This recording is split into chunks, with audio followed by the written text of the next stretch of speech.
The problems were exposed. 2 months have passed, and there's still no plan to fix the issues inside the state's mental health hospitals. A local lawmaker isn't letting it go, and neither are the investigators here at Local 4. We thank you so much for being with us for the news here at 6 o'clock. I'm Kimberly Gill. And I'm Ty Steele. All of this started with an investigation by Karen Drew 3 years ago. And new today, a local lawmaker is introducing legislation to make sure that state departments are held accountable. She joins us now with today's twist in the case. All right, Ty and Kim, here's the deal. The Auditor General spent years investigating the state's mental health hospital. They released their findings in September. There were a lot of failures, like this unannounced shooter drill that occurred at a child psych hospital.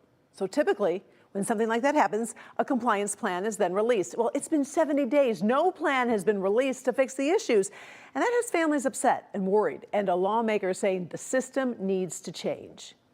This is Natalie Anwar, a mom of 2 autistic boys. You mind if I come in and get your stuff for you? Her children have spent hundreds of days in the state healthcare system over multiple visits. We got company. She is like many parents who've made complaints about her child's treatment.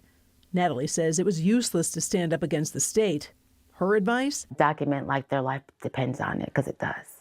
Stand up slowly and put your hands on top of your head. Remember, the state was blasted for holding that unannounced active shooter drill, terrifying patients and staff in a child psych hospital. The active shooter was AR-15. The building closed down, the young patients moved, and soon after, this attack of a child on another child in front of staff occurred. The Auditor General's report, released in September, found among 8 key issues, nearly 30% of complaints of abuse, neglect, injury, or death were not acted on until 2 to 12 days after being filed. Training materials state response should come within 24 hours. Video and audio surveillance was frequently not working, and follow-up to patient complaints were past due. MDHHS agrees or partially agrees with most of the findings. So what's the plan to fix the problems? Nobody knows.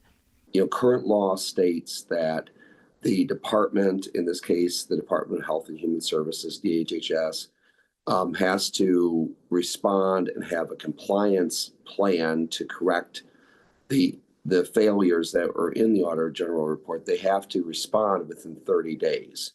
It has now been over 70 days, and they have not complied or put a compliance report together.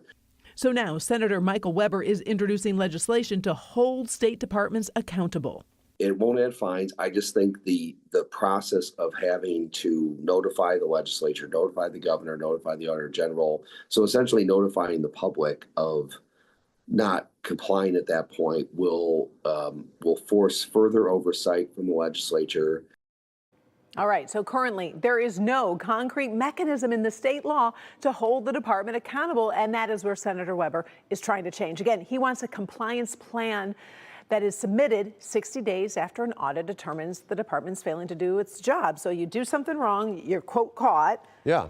Write up something and say, okay, this is what we're gonna do. He's not at the very least saying you fix it right then, just make a plan. Right. So what is MDHHS saying about all this? Well, I did reach out to them and said, okay, what's going on? Where's the plan? I reached out to the department and asked them for a comment on this. A spokesperson told me they feel that an action plan is due by mid-January, and then they're waiting for approval before they even enter that plan. So there's just a lot of, at the end of the day, there's people in these hospitals, children, concerns, children that were writing complaints. Let's get the system. It's really frustrating. A little bit of accountability, it should be expected. Yeah. So he introduced that legislation today. We will stay on top of it. We'll see what happens. All right, Karen. Thanks. Okay. Thanks, Karen.